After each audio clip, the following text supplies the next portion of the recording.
good old TV room. Now, let's continue. But that's only one half of the television entertainment spectrum. When it comes to our heroes, some of us want to see them being brought to life in ways animation can't. And what better way to bring life to these characters than live action? In many ways, this is a greater challenge than either animation or movies. One can't always translate comic books to live action as well as one can with animation. And more times than not, you won't have the budget of a movie to pull it off as well. Sure, we got shows that did this in the past and often reflected the campy, goofy nature of the times. But we now live in this post-9/11 world where we're constantly bombarded by the reminders of the many, many ways the world and its inhabitants are trying to kill us. Do you know what's wrong with this country? They're all trying to kill us? Exactly. So naturally, we need superheroes. Folks need heroes, Chief. Give them hope. And it's not enough that we simply have these heroes appear in live action. We want to see how accurate we can make these shows, both physically and character-wise. Gone are the days of simple beat-em-up campy action and quirky transitions from scene to scene, and really, really catchy theme songs. Today, the realm of live-action shows are mostly relegated to lesser-known heroes that don't have quite the star power to warrant a movie, but still have the potential to at least be entertaining.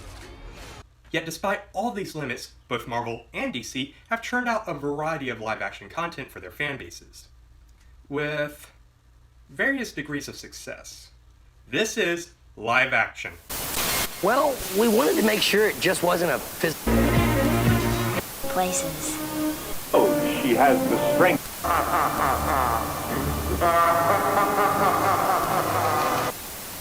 Like I stated in the intro, when it comes to Marvel and DC, there tends to be a lot going on in regards to continuity, stories, and content. As a result, some of these shows exist in their own universe without any connections to other franchises. But more on that later. So it's important to know the major players at play. At the dawn of the decade, Smallville was in its last few seasons, and DC needed a way to compete with Marvel, at least until Man of Steel arrived. In 2012, the CW launched the series Arrow, which focused on lesser-known hero Oliver Queen, also known as the Green Arrow. The show would craft a grounded, gritty, realistic approach to the superhero genre, which was heavily inspired by Christopher Nolan's The Dark Knight. Suffice to say, the show was a big hit and would launch its own universe, later dubbed the Arrowverse. From this, the CW would expand into multiple spin-offs for shows like Flash, Supergirl, Black Lightning, and Batwoman. And I believe that looks like Stargirl somewhere off in the distance. This would also launch an original CW DC concept, The Legends of Tomorrow. Think the Justice League meets Time Squad. What do you mean they don't know? Yeah, nobody knows who that is. God, I'm so old. Some fans would even credit Arrow with actually keeping DC alive amidst the success of Marvel, and would even surpass the DCEU movies. And in many ways, they do.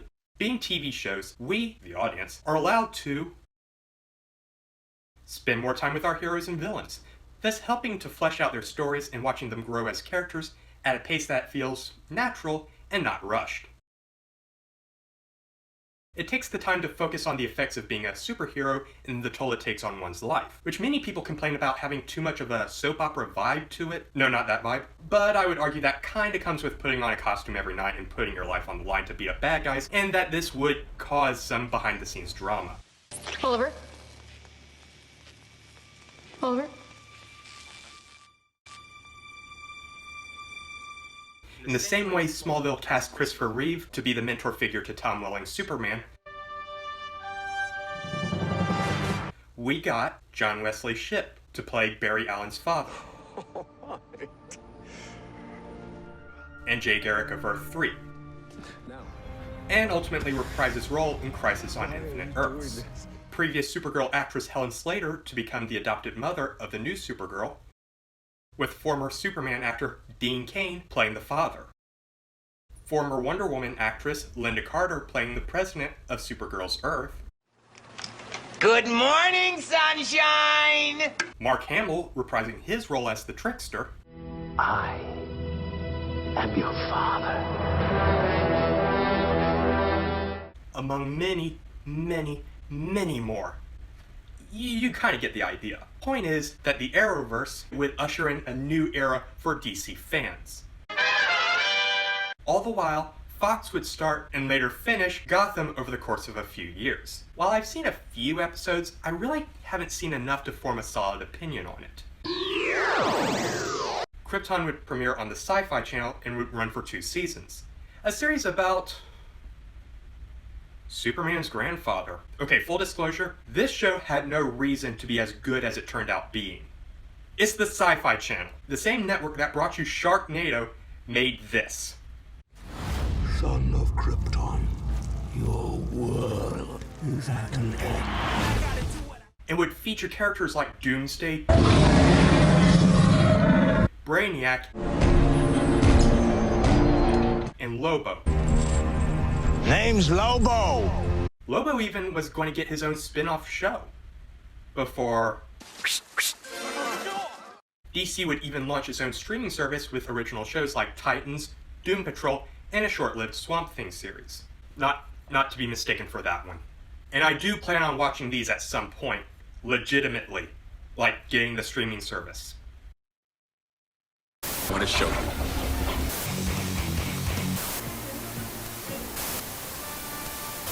Unlike DC, Marvel didn't really have that same kind of legacy to build on. Nor had they really been doing anything in the live-action department except for that Blade series. And it wasn't until 2013 that things changed.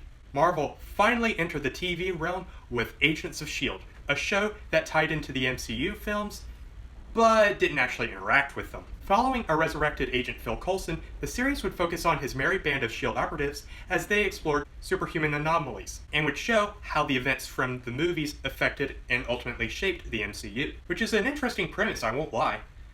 So, what characters do we see? Well, glad you asked. We have characters like Quake, Absorbing Man, Deathlock, Blizzard, Gravitron, Madame Hydra, Holden Radcliffe, Daniel Whitehall.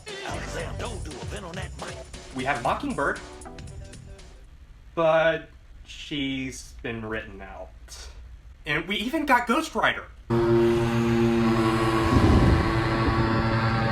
Well, no, not Johnny Blaze. But we got that one. That's good, right? And we covered events like the Inhumans and Hydra and... No, please don't... With the Netflix shows, fans got a more grounded and down-to-earth look on the MCU. Starting with Daredevil in 2015, these shows had shorter seasons, but a lot less filler as a result. From there, we would get 3 other shows. Jessica Jones, Luke Cage, and Iron Fist, and 2 spin-offs. The Defenders, and The Punisher. And like the CW shows, would put the heroes in a more real-world setting. Well, at least as real a setting can be with superheroes in it. And to be fair, Agents of S.H.I.E.L.D. did start this way, and was doing well. Even introducing the concept of the Inhumans. But it really started to go a bit off the rails with space and time travel before it ultimately lost me. Sure, there was that one episode that actually got Nick Fury to appear. Probably not the best time, but I'd like to have a lengthy conversation with you about that. But that was still fairly early on in the series. And even with appearances like of Myra Hill and Sif, it really never saved the series. Honestly, I never watched Legion. But I understand it was set in a universe with mutants in it. Whereas I have seen a few episodes of The Gifted, which is a series set in the X-Men movie universe, and it was nice to get a little bit more world building from that universe. But one of the biggest advantages the Netflix shows had over these shows, or the Arrowverse, aside from a bigger budget among a few other things, is a better level of world building. This adds a layer of believability to the world that Marvel had been building for years and years and years. It's the closest we've ever gotten to seeing what everyday life looks like in the MCU and how the heroes are viewed by the public. If it sounds like I'm complimenting the MCU, it's because I am. Give credit where credit is due. The sets look like legitimate places that you can go and interact with, and less like sets. We can also see a lot more variation of the locations in the Netflix shows, with the exception of any local haunts our main characters seem to frequent. And while this is done pretty well in shows like Krypton, Gotham, and even Batwoman, it's nowhere near as fleshed out as it is in the Netflix shows. I would even go as far as to say the action is better in the Netflix series. If I were to put a fight sequence from Arrow side by side with one from Daredevil, it's easy to notice the differences. I love them both, but what I enjoy about Daredevil as opposed to Arrow is that one of them does get tired. Fatigue does set in, and it feels like Matt Murdock is barely using all the energy he has left just to push through. He does get sloppy, he falls off his feet, and he needs to catch his breath, making every punch, kick, or strike feel all the more believable. He is still human. He might have superhuman abilities, but he's still human. On the other hand, with Arrow, everything is just so fast and straight to the point and highly choreographed, which can seem really impressive the first few times, but after seeing it about 100 times, it gets really old really fast. And don't even get me started on scenes like Difficult for you guys saving the world. I don't know, something about two opposing forces just running headlong into each other, consisting of only a handful of combatants. Something about it just doesn't seem that grand or epic. God, I wonder why. There we go. With the exception of Iron Fist, the fight scenes in the Netflix shows just seem natural. Like this is how these characters fight because it reflects what abilities and skills they possess. However, problems started to arise for Marvel when it actually came time to try and tie these shows into the films. For all its talks of a shared universe, the Marvel shows have barely any connection to the movies. Sure, Nick Fury, Sif, or Myra Hill stop by to say hi and help out for 5 or 6 minutes in a season, but they never really do anything beyond that. And I hope you enjoyed Sif in these 2 episodes from Agents of S.H.I.E.L.D. That is the last she's ever seen from again. The most we get are references to stories or events that have already happened. And now it just feels like it's impossible to get these TV shows to cross over, and they might as well just exist on a different Earth. And despite Agents of S.H.I.E.L.D. establishing and building up the Inhumans as a concept in the MCU, not once do either shows attempt to bridge that gap. Granted, Inhumans was cancelled after its first season. You get off on that one. But what was the Inhumans, you may ask? It's the place any decent comic book franchise goes to die. I know you. See through this. He's trying to take over Adelan.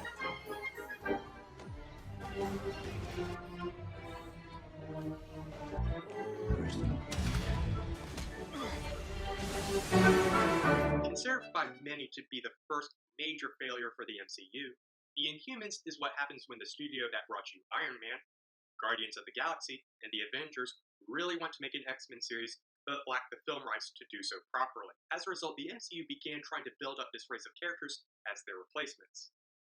The results were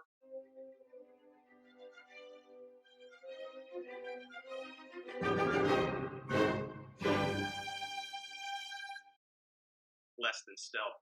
And if you think that's bad, then the fact that the first 2 episodes were released in IMAX only sealed its fate. Sure, a series might look good, at least in terms of quality, when viewed on an IMAX screen. Because hey, that's what this series was filmed with. IMAX cameras. They look good on an IMAX screen. The problem arises when that IMAX quality footage is transferred to a TV screen, or in my case, my laptop. Suffice to say, IMAX quality doesn't mean a thing on a device that can't run such quality. And that's just the technical problems with the show. I could spend a whole episode on... Oh God.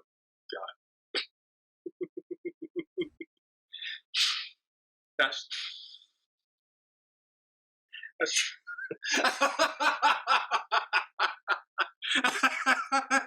That's a fake laugh. That's almost as bad as Now I know these were members of the Kree race and are meant to be taken seriously, but it's what you get when you mix a panda bear with the Blue Man Group. I can't take them seriously. Sure, I make fun of Marvel because... But this isn't to say that everything from DC is flawless quality content, because there are grievances to be had. Oliver Queen's flashback to his time spent on and off the island is dragged out through several seasons. The less than stellar CGI work, But with the budget each show has to work with, they have to make do with what they have. So to avoid blowing an entire season's budget in just a few episodes, the scenes of CGI characters and effects were just used sparingly. Using characters from the comics only never to be seen or heard from again, and the shows can be unforgivingly drawn out, which makes watching some episodes feel more like a chore. 12 or 13 episodes can be pretty short for a season, but at least it makes each one more engaging and less fillery. But when you have a season that's practically doubled that length, then the stories start to get really repetitive and, well, boring. Rehashing the same morals and themes we've seen in every single episode. Yes, I know Oliver and Diggle are brothers and should trust one another. I know Supergirl values her friendship with pretty much everyone on the planet. Caitlin Snow should probably stop getting romantically invested in other characters. It never ends well. What about that one topic, Bruce? That one topic that nobody really wants to talk about. What do you have to say about that? Yes, politics is a thing, and yes, it appears in superhero media. I've argued this in my previous video, which I'll leave a link to below, but if you want to know what I have to say about the topic, here are a few quick notes. The problem isn't that there are politics in superhero content, because superheroes have always had underlying political agendas since day one. Now, the matter of whether or not you agree on how well the subject is handled is a whole nother matter entirely. So, the problem isn't the politics, it's just you don't agree with it. That's just the nature of art. But there's one thing that puts DC television on a whole different level than anything Marvel has ever done in its live-action lineup. It's crossovers. Ah, good old crossovers. Being able to see several worlds unite with others for an episode or two. Worlds that, until now, remained independent from each other. Now, the idea of TV shows crossing over is nothing we haven't seen before. The Netflix shows have definitely done this with The Defenders and had results. The CW has even done this time and time and time again, so nothing we haven't seen before. But the latest crossover that CW has undertaken blew everything out of the water. I am of course referring to the CW's Crisis on Infinite Earth event.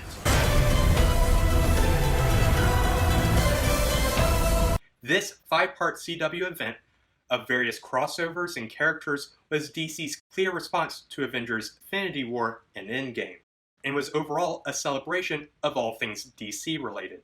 While they had nowhere near the budget as these two movies did, the CW was able to pull off a story that had the fans in mind, and blew the minds of fans as well. Now, what do I mean by celebrating all things DC? Well, you know all those live-action DC shows and movies that have been released over the decades? Well, guess what? They're all canon. They are a part of the vast DC multiverse. Practically every live-action series or movie created is a part of that DC universe, each taking place on its own Earth where things function pretty much the same since its creation. But in this crossover, we get Smallville's Clark Kent and Lois Lane. I think it's time for you to... Still stronger. Alexander Knox, who you might remember from the 1989 Batman movie. I hope you're watching, big guy. Hawk and Robin from the DC streaming service series Titans. The destruction of all there is. Ashley Scott returning as Huntress from the short-lived WB series Birds of Prey. Not that one, though they both have Huntresses. Dick Grayson walking Ace the Bat Hound on the streets of the 1966 Batman series. Joined in spirit by Adam West. You know he would have been there. Holy crimson skies of death! While not a fond memory, we made a trip back to Oa from the Green Lantern film, paid a surprise visit to Lucifer. I'd like to say it's a pleasure to see you on my Earth outside my club, but it's not. I regret saying that out loud. In the surprising appearance of Kevin Conroy playing a variation of Bruce Wayne from the Kingdom Come comic book arc. Plenty of ghosts in this place. But you're not one of them. Having the 90s era Flash return for one last run. Keep riding the lightning, son. I know you'll make us all proud. And speaking of the Flash... perhaps the biggest, mind-blowing moment of the entire crossover. What does that mean? How can this... This should be impossible now. It should be impossible now? the stuff crossover dreams are made of. Among many, many others. Not only did this shape the CW shows, but quite possibly it helps shape everything DC moving forward. Perhaps this is the reason why Robert Pattinson is the new Batman. At least DC has an explanation. Marvel, where's your excuse? Sure, Marvel did have a few characters from the movies show up into the shows and offer some exposition or help out a time or two. And even though it was never anyone that felt that significant, like an Avenger or major bad guy, these shows at least expanded on the MCU and helped flesh it out. The idea that they still exist in some way, shape, or form in the background of the MCU might make things a little more real.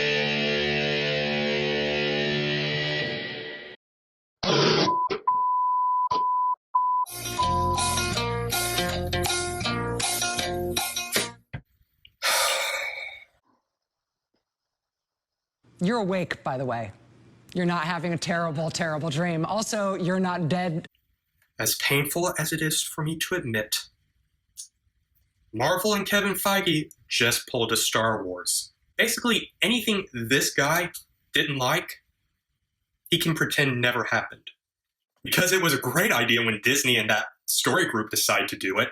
The system that knows so much, you decide what's right or wrong. Justifiable sarcasm aside, by removing these shows from the canon, the world that Marvel had been building for itself just got smaller. And how am I supposed to get invested in a series on the off chance that this happened?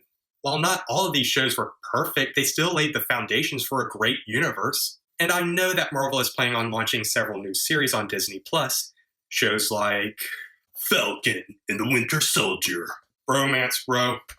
Romance.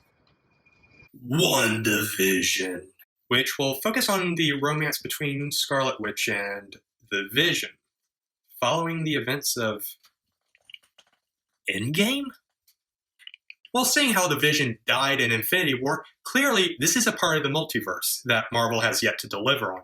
And apparently a universe where people want to see Darcy from those Thor movies return and be reminded of characters from the Captain Marvel movie. A Loki series, which follows Loki after the events of Endgame that kept him from dying and will somehow involve Owen Wilson. Wow. And a Hawkeye series about the young Avenger Kate Bishop becoming the new Hawkeye and how Clint Barton may or may not train her. However, none of this really matters. What DC was able to do over the course of 10 years to shine the spotlight on lesser-known heroes of the DC pantheon and give them a chance to shine in ways we couldn't have imagined. To me, mate. Finding a home to the shows and the characters that would have faded into obscurity. Not just for... The ability to bridge the gap between TV shows and movies. Not just from this decade, but from across generations. All of this was started by one man on a mission. A mission to save his city. And throughout that mission, he would inspire others to be like him. And, in turn, they would do the same. It wasn't easy all the time. There were hardships and losses. But it was because one man that others were given a chance to live on. To save everyone. And with his last breath, created a new world. So as his story ends, new ones begin. And thus our heroes begin a new chapter in their lives. I wish I could have written something like that for Marvel, but even after a decade of content, I really have nothing to go on. I wouldn't even know where to begin in reviewing this. Oh god. The reviews, the scores and ratings. Forgot to mention those. The scores and ratings for both Marvel and DC are kind of all over the place, and there really isn't one side that has a definitive advantage over the other. If I were to side with the critics, it would seem that DC would have the advantage, ironic considering the movies, whereas the audiences seem to approve more of the Marvel content, and I'm not even factoring the validity of some of these ratings not being review bombs.